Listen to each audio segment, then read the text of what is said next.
Përshëndetje, po takohemi edhe në një epizod tjetër të The Gjaw Talks. Për pak ditë jemi fiks në 27 vjetorin e masakrës së Dubravës. Edhe këtë epizod do t'ja kushtojmë këtij zhvillimi të rëndësishëm për historinë, por gjithashtu edhe shumë të dhëmshëm e me pasoja të rënda për shumë kohë. Do t'ja dedikojmë këtë epizod Dubravës, një emër që tash nga këndvështrimi 30 vjet pothuajse pas, zgjon emocione krejt ndryshme, kam përshtypjen, varësisht prej gjeneratës me cilën flasim edhe gjeneratës që e ndëgjon. Për ata që e kanë përjetu luftën, për ata që kanë qenë pjesë ose dëshmitar të kësaj masakre, Dubrava pas një diskutim është një kujtesë tepër e dhëmshme, është simbol i burgut, i torturës, i masakrës gjithashtu, edhe i një prej kapitujve më të errët të luftës në Kosovë. Ndërsa nëse diskutojmë edhe përmendin si emër me gjenerata të reja, kur them të reja kam fjalën ekskluzivisht për personat e lindur pas vitit 2000, kryesisht e lidhin me një burg. Një vend, sipas disave, që duhet të jetë si një vend, le të themi, ndëshkimi për ata që eventualisht mund të bëjnë vepra kriminale, të korruptohen ose situata të ndryshme.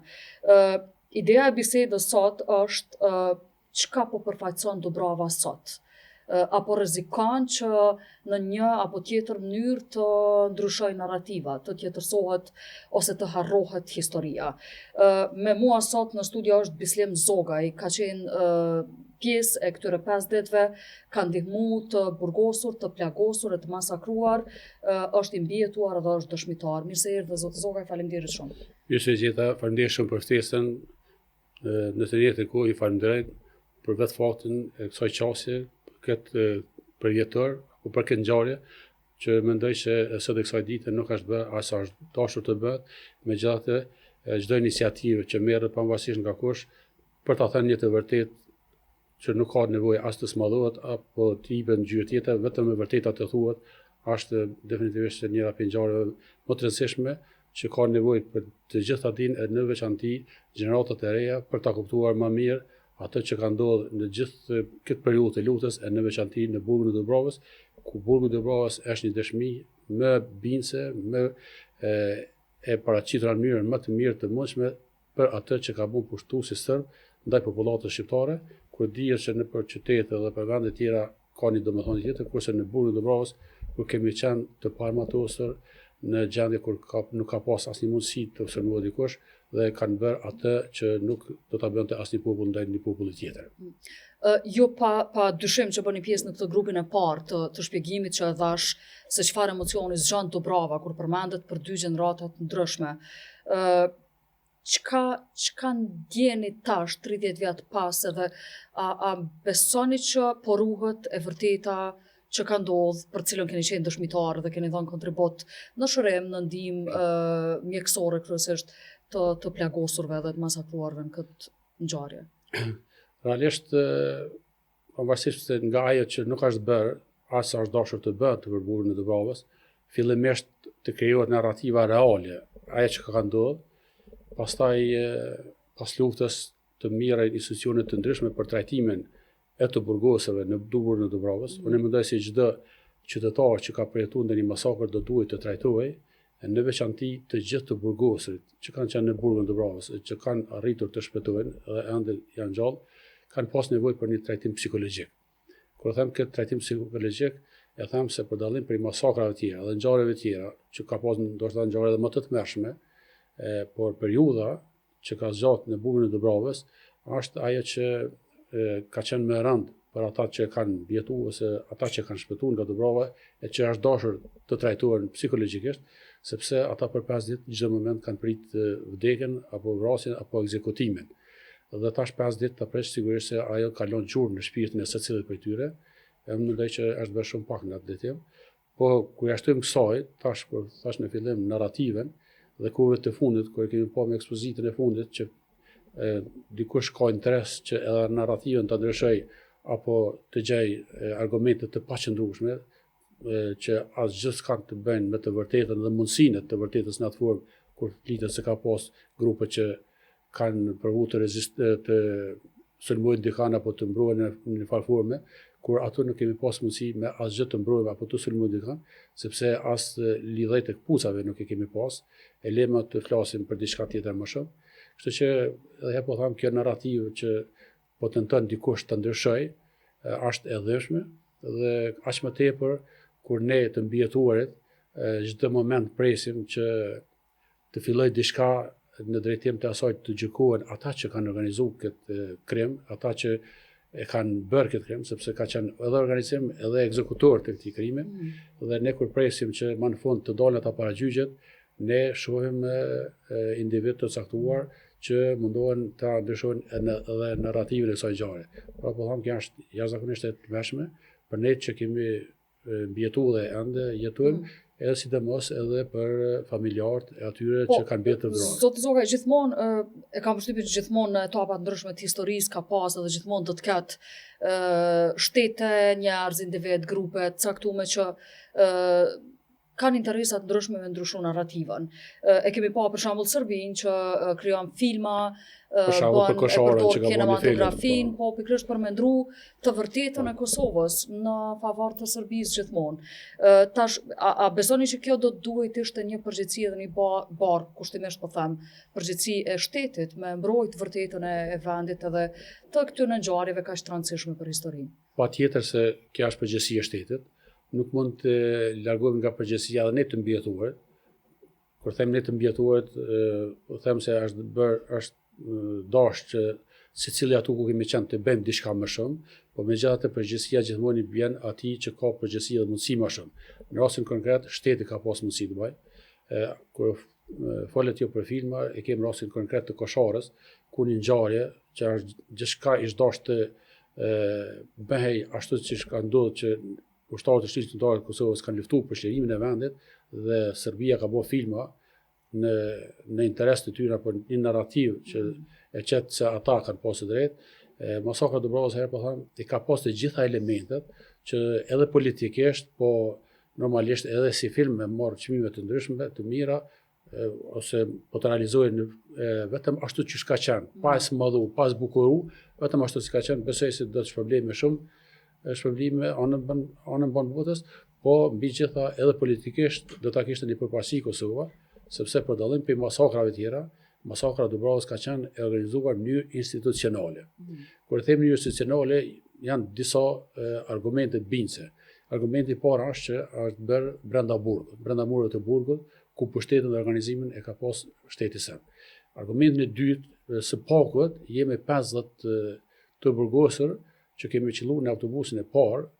na kanë transferuar nga burgu i Stremit në Nish e pastaj në Dubrovë, dhe kur na kanë dalë autobusin në Orllat, ka hyrë një ushtar brenda autobusit dhe ka kërku ose të paktën bënte presion që të na ekzekutonte ose ta vriste ndonjërin prej neve, kurse një gardian që ishte në autobus insistonte me çdo kusht se unë duhet i çaj këta në Dubrovë sepse kam urdhër me qenë në Dubrovë. Çka do thotë se kjo kishte qenë një organizim që derisa në 98-ën i zbraz burgu për çështje sigurie, tani i grumbullonin të gjithë të burgosit prej Serbie në burgun e Dubrovës, vetëm e vetëm për ta bërë këtë që u bë. Pra ka elemente të mjaftueshme që ka qenë organizim institucional dhe besoj kjo duhet të ishte njëri prej argumenteve më binjse që padia për gjenocid të ishte një për argumente binjse, sepse gjenocid, vetë fjala gjenocid apo argumenti kryesor për ta shpallur si gjenocid një shtet apo një organizim është kur e ka qëllimin e shfarosjes qoftë edhe një individi për shkak të nacionalitetit. Në burgun e Dubrovës janë vrarë 116, duke shtuar edhe këshilluar të 117, janë vrarë vetëm se kanë qenë shqiptarë. Kur them vetëm se kanë qenë shqiptarë, është argumenti tjetër se në burgun e Dubrovës, që llogaritet rreth 960 vjet kanë qenë të burgosur, nuk janë përzgjedhur kush më vrarë, sepse ato ka qenë Najt Hasani që ka qenë antar i shtabit operativ të Shtetit Kombëtar të Kosovës, pastaj ka qenë Bojë Xhemali, një burgosur me periudhë bukur gjatë ato, pastaj ka qenë Avni Klinaku, vërtet Ukshini ka dalë me 16-ën, por ka pasur shumë emra që kanë qenë të njohur për pushtetin serb, si të burgosur politik, ose të paktën si pasyri që kanë luftuar kundër pushtetit, po ato nuk janë rro, ose nuk janë përzgjedh ata, po jemi rro vetëm se kemi qenë shqiptarë. Pa mendoj arsye tjetër. asnjë arsye tjetër. Po mendoj që ky do të ishte argumenti më bezë edhe për shtetin e Kosovës, nëse do të interesojë apo që do duhet deri tani të ngritet një padi për gjenocid. Edhe kjo vish një pjesë e rrëfimit, zoti Zokaj, në fakt ka rrëfime të tilla, ka intervista të tilla prej të mbijetuarve, por qëllimi i intervistës sot është mi pa sa po kujdesemi, sa po i ruajmë qito të vërteta, sa s'po lejojmë narrativat e ndryshme të grupeve të ndryshme të interesit me tjetërsu këtë të vërtet. Në kohën sa keni qenë në Dubrava, atë 5 ditëshën, keni qenë një farë mjeku, keni dhënë ndihmën mjekësore, keni luajtur rolin e mjekut për shkak të punës juaj si infermier paraprakisht, ndërsa tash se di nëse mund ta ironikisht, po jeni në arkivin e Kosovës të punu. Edhe ju e dini shumë mirë, nuk e di nëse dikush tjetër e din më mirë se jo rëndësinë e arkivimit të historisë, arkivimit të vërtetës, të një vendi, të një ngjarje. Apo bëhet mjaftueshëm, çush është arkiva në raport me këtë ngjarje? Besoj se bën një prej tema më interesante që fatkeqësisht pothuajse pe mashtruar sidomos kohët e fundit, rrallë herë kemi njerëz kompetent në vendin kompetent. Unë personalisht kam pas disa pozita pas luftës, po pozita më e rëndësishme për mua, më etike ka qenë 5 vjet sa kam qenë drejtor i agjencisë për menaxhimin e komplekse memoriale, ku e kam bërë të pamundën për memorializimin apo rrotjen e memorjes së ngjarjeve të luftës 98-99 kryesisht, dhe gjatë asaj kohe kemi bën memorizimin e shumë ngjarjeve. Pastaj kur dalim te arkivat, fatkeqësisht edhe sa i përket grumbullimit të dokumentacionit apo intervistave nga personat kompetent apo përjetuesit e ngjarjeve, nuk është bërë aq sa duhet. Fatbarësisht tani është Instituti për krimet të luftës që është të bën një punë të jashtëzakonshme, është duke grumbulluar dokumente të mjaftueshme që besoj se në të ardhmen do të jetë si Departamenti i Arkivave të Kosovës, në këtë drejtim është duke bërë bukur shumë në grumbullimin e fakteve për arkivim të mëvonshëm, po edhe në qoftë se shtetin paktën sot ose nesër do t'i kujtojë se do të ndonte kohë do të mirë dikush për fillimisht për të ngritur padi, pse jo edhe për gjenocid, po të paktën të dilnin sa më shumë persona para gjykatës, ata që kanë organizuar, po ata që kanë bën ekzekutimin e këtyre sidomos masakrave, po edhe vrasjeve pothuajse anë kënd Kosovës, dhe kur folëm më herët edhe sa i përket narrativës se ndihemi ne që kemi përjetuar Dubravën, po gjitha masakrave tjera, normalisht se në pamundësi për ta xhbon ato çka ka ndodhur atëherë, të paktën ngushëllimi joni vetëm ose një tron ngushëllim kishte më qenë kur të arrijm me pa që dikush po gjykohet. Aq më tepër me arrit me pas fatin me dal ball për ball me u ballafaqu me krysit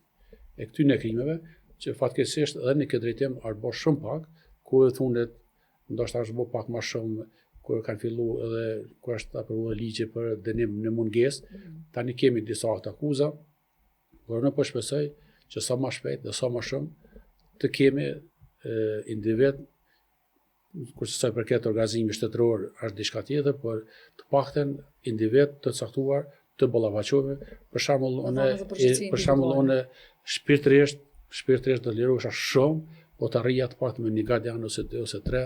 të ballafaqohem ball për ball edhe me kuptu si më në fund po merr dënimin e merituar dikush që ka bën një krim, edhe herë po përsëris vetëm se kemi qenë shqiptar. Rrezikon Kosova mos me mos me pa kur këtë ndëshkim të këtyre njerëzve të dhonë përgjegjësi individuale ose kolektive ose shtetërore, edhe në mungesë të fakteve ose në për shkak të krimit të narrativave të ndryshme. Po e tham një po të madhe, për një arsye, ka shumë arsye, por një që është më e rëndësishme, e fakti që me kalimin e kohës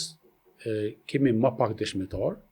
me kalimin e kohës, arsyeja e dytë që lidhet me të parën është që edhe dëshmitarët okular, apo të drejtë për drejtë, me kalimin e kohës kanë filluar me harru dhe ngjarjet, edhe kur fillon me harru ngjarjet, është edhe një problem tjetër që edhe para gjykatave apo para ndonjë përgjegjësie, deklarata e parë para 27 vjetë me deklaratën e sotit mund të ndryshohet, edhe pa marrë shembull në gjykata mund me marrë gjykata ose paneli gjyqësor si të pavërtet, edhe kur e thuni të vërtetë sepse ka thonë njerë ndryshe, që dallon pak, po megjithatë munden mu thirrë në një argument të vogël për mos të realizu ato që duhet të realizohet. Pra po thamë, djashtë ka vënë, sot shumë e vënë, nesër do bëhet të shumë e vënë. Pra edhe herë, po thamë, fatkeqësisht jemi duke shkuar në drejtim të asaj që në vend të asaj dhimbje që ta kthenim në krenari, që këtë dhimbje të zhduke dhe, për mos me thonë të fajtor, brenga shpirtërore, jo vetëm ne që kemi përjetuar jemi gjallë, po ndoshta edhe gjenerata tjera mos me ndi gjithë atë sakrificë ose mos me argumentu gjithë atë sakrificë të popullit shqiptar. Tash nuk mund të themi jo vetëm edhe në burgun e Dubravës apo vetëm masakrat e luftës, po sakrificat e gjenerat pas gjenerate që ka kulmu me rezultatin apo me fitoren e UÇK-s dhe lirinë e Kosovës, po them atë që tha më herët se ndoshta zgjata në përgjigje, kalimi i kohës vjen duke i zbë argumentet dhe duke mundu dëshmitarët që fatkeqësisht shteti serb në këtë drejtim ka investuar shumë më shumë dhe po investoj shumë më shumë. Çfarë narrativa ka të shteti serb? Ju me siguri përcjellni zot Zogaj edhe në kuptimin e bashkëpunimeve me arkiva, nëse keni eventualisht qofshin ato kështu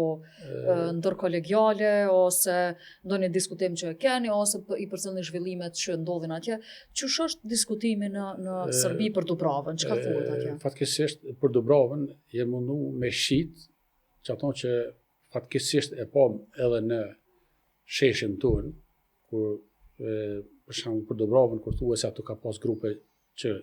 kanë sulmu, që ajo është absolut e pavërtetë, absolut e pamundur të ndodhë ajo, po ajo sipas mendimit tan 100% vjen nga pushteti serb, që fatkeqësisht gjithmonë dëshmia është më e fuqishme kur e thot një shqiptar kundër shqiptarit se sa një serb që thot për me mbrojtë shtetin e vet, është shumë normale, por kur thot një shqiptar që po ka pas grupe që kanë sulmu gardianët apo kanë sulmu dikan, është më bi se më argumentu se po pushteti serb po arrin që edhe për opinionin ndërkombëtar të shes këto propaganda apo këto narrativa të dashme në interes të së vërtetës për luftën e Kosovës. Pra po thamë njëherë Serbia, sa i përket këtyne komunikimeve arkivore, për momentin është zero, nuk ka komunikim, po Serbia po shfrytëzon në shumë drejtime, duke filluar nga aktiviteti për të dërguar dokumente në gjykatën speciale të Hagës, por në veçanti duke investuar edhe në filma si dokumentar që fotometrazhe gjatë, duke e përshkruar ngjarjet ashtu qysh e qesin në favor të pushtetit serb apo ish Jugosllavisë atëherë dhe në dëm të popullit shqiptar, e që fatkeqësisht ato ngjarjet e gjitha ngjarjet e zhvilluar në Kosovë dhe ata kanë ardhur, kanë bërë masakre, kanë vrarë qytetarët e pafajshëm, duke përjashtuar mundësinë e luftës ballë për ballë ushtar me ushtar, po pushteti serb Jugosllavia ka ardhur, ka vrarë njerëz,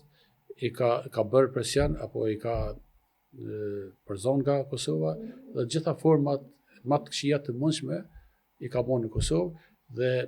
përkundër saj ajo po krijon narrativa qoftë përmes filmave, qoftë përmes dokumentave, duke i qenë në institucione të ndryshme dhe ne në vend që të jemi në ofanzivë, gjithmonë jemi në defanzivë, vetëm kur ndodh ndonjë ngjarje mundohem me atëherë në kundërsulm. Në vend të si jemi në sulm, kemi argumentet, i kemi dëshmitarët, ne handës edhe sot e kësaj dite gjithmonë jemi vetëm në kundërofanzivë ose në kundërsulm. Jemi si shtat në sulm? Asnjëherë në sulm e kam fjalën në përparësi për të argumentuar ngjarjet. Jo, jem jashtëzakonisht keq. Ndoshta nuk duhet sulm, duhet thjesht me tregu të vërtetën. Kur tham sulm e kam fjalën me paraqit. Me paraqit ngjarjet, me paraqit realitetin, edhe po tham janë shumë të rëndësishëm këto dy faktorë. Faktori i harresë edhe faktori i dëshmitarëve, që për ditë është një dëshmitar, tre dëshmitar më pak, sepse ata me kalimin e moshës, mundjes, po vdesin, edhe aty në persona që janë ndoshta më kompetent, për shembull kur flitet ose Serbia ka mundu me paraqit që kryesisht të vrarë kanë mbetur nga NATO, është argumenti më i thjeshtë i mundshëm për me vërtetu sa janë plagues ata për NATO-s apo për armatimet të themi më të vogël kalashave, granatave dorës, minahesave, sepse kemi ne ende të plagosur në burgun e Dubravës që kanë ende pjesën e trupit të tyre. Dhe që mund të vërtetohet është për bombardimeve apo për armatimet më të vogël. Po në këtë drejtim nuk e di që marr asnjë institucion, të paktën me marrë një dëshmitar, me thonë hajde të këshirëm ta kemi si argument që nesër kur të ballafaqohem, me thonë filan fisteku apo filan personi në trupin e tij ende ka këtë pjesë metalike nga ky armatim. Pse nuk bëhet kjo? Është për mushgëni, më thash fatkeqësisht në institucionet kryesore, ato ku vendoset nuk janë përjetues të masakrës të Dubravës. Unë po them me kontributin më të madh që kam arrit me bë kur kam qenë në një institucion kur është mbarë për me dhe kam bën. Puna që është bën për 5 vjetë, sa kam qenë në agjenci për menaxhimin komplekse memoriale, nuk ka bën as 15 vjet më herët, as që 2 vjet pas meje. Sepse unë e kam ndi, shpirtnisht e kam ndi me bën një punë, një realitet. Kurse unë shpesh ndoshta po bën një digresion, po në Ministrinë e Kulturës do duhet të ishte një ministër që e njeh kulturën. Ministri në Ministrinë e Shëndetësisë, një ministër që është mjek, se e din më mirë, e ndjen më mirë. Jo për shembull në institucionet që do duhej edhe në drejtësi, edhe në institucionet për shembull Agjencinë për Menaxhimin e Komplekseve Memoriale, në Institutin për Krime që fatbasisht tash drejtori është të bëni punë të jashtëzakonshme, që bënai çfarë kompetencë, shpesh herë ne nuk kanë qenë njerëz kompetent në vendet e duhura për të marrë iniciativa për mos më thonë ndoshta që fjalia vërtet, me thonë vërtetën e vërtet. Po nëse i pyesim njerëzit pa dash me hyrë në çështje politike, shteti u udhëheq për vitet tona prej ish komandantëve të USHK-s. Po, pajtohem plotësisht, që fatkeqësisht për mua është gënjyse, edhe ne mëj me jashtëtu, ndoshta deri 2008 sa ko s'kemi pas shtet, ka pas prioritetin, ndoshta fillimisht është mëj me kuptu që është dashur të sigurohet strehimi fillimisht, se njerëz ka pas nevojë për strehim, po në 2008-2012 e këndej është dashur të bëhet mbi gjitha, sepse mendoj themeli i shtetit do duhet të ishte lufta shqiptare të Kosovës. Lufta shqiptare të Kosovës pasqyrohet përmes betejave, po në të njëjtën kohë edhe duke argumentuar me vrasjet e qytetarëve, njerëz të pafajshëm, viktimave dhe masakrat që ka ndodhur. Ky do të duhet të ishte themeli i një shteti të qëndrueshëm, si për ta kuptuar apo për të qëndruar si shtet me themele të forta, por në njëjtën kohë edhe pse jo edhe për gjeneratat e reja, për ta kuptuar se sa ka qenë në shtet liria e Kosovës, sa është sakrifikuar për to, e këto do të bëj me realizimin e ngjarjeve, po edhe grumbullimin e argumenteve dhe paraqitjes së argumenteve. Këto paraqitjes së argumenteve ndoshta po e përses, po kjo do tuaj më së shumti të interpretohej për dallim ajo që do duhet të krijosh institucione të veçanta në gjykatë, vetëm për këtë çështje,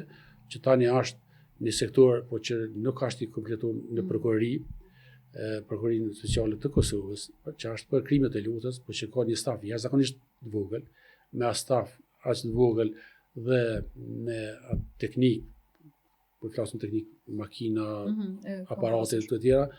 janë shumë pak në raport me ato që ka nevojë për të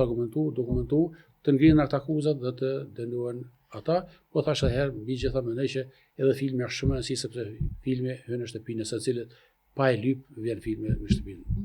Po e përfundojmë se jemi në fund të intervistës, zot Zogaj, me këtë çështje në gjeneratave të reja.